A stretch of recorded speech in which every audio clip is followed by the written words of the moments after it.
She commandeered the room in the basement of her dorm as soon as she realized she would have to pull an all-nighter in order to prepare for tomorrow's final exam. Her roommate Jenna liked to go to bed early, so she packed up everything she thought she would need and headed downstairs to study, and study, and study some more. It was 2 o'clock when she realized that she had left one of the textbooks up on her bed. With a dramatic sigh, she rose and climbed the stairs slowly to the 3rd floor dorm room. The lights were dim in the long hallway, and the old boards creaked under her weary tread.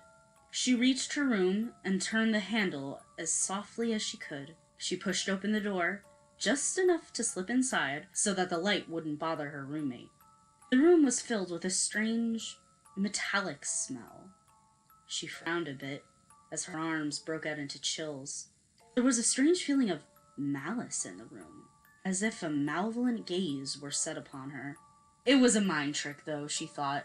The all-nighter was really catching up to her. She could hear Jenna breathing loudly at the other end of the room. She could hear Jenna breathing on the other side of the room. It was a heavy, gurgling sound, as if Jenna had picked up a cold. But she thought that maybe Jenna was just stressed from finals week, so she decided to ignore it. She crept along the wall until she reached her bed. Grabbing the covers, she looked for the history textbook, and in silence, she could hear a steady drip, drip, drip sound. She sighed. Facilities would have to come and fix the sink in the bathroom again. Her fingers wrapped around the textbook. She picked it up and withdrew from the room as silently as she could. Relieved to be out of the room, she hurried back downstairs, collapsed into the overstuffed chair, and studied until 6 a.m. She finally decided that enough was enough.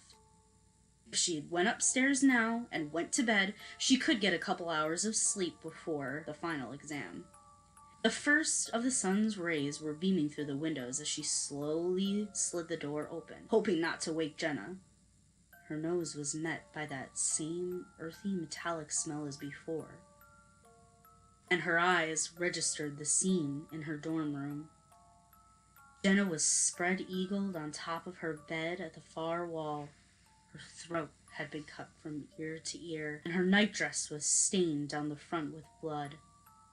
Some drops of blood had saturated the blanket, and that was where the drip, drip, drip sound was coming from. Scream after scream poured from her mouth, and she couldn't stop herself. She couldn't look away. All along the hallway, doors slammed, and heavy footsteps came running down the passage. Within moments, other students had gathered in the doorway. One of her friends from down the hall gripped her tightly, and with a shaking arm pointed a trembling finger at the wall. Her eyes widened out of shock at what she saw. Then she fainted into her friend's arms.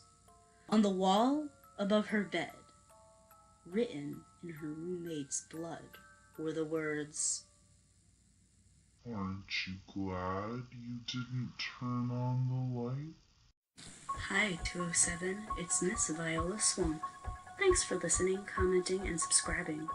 Go check out my Facebook page and leave suggestions for stories you want to hear. I hope to see you in class next time.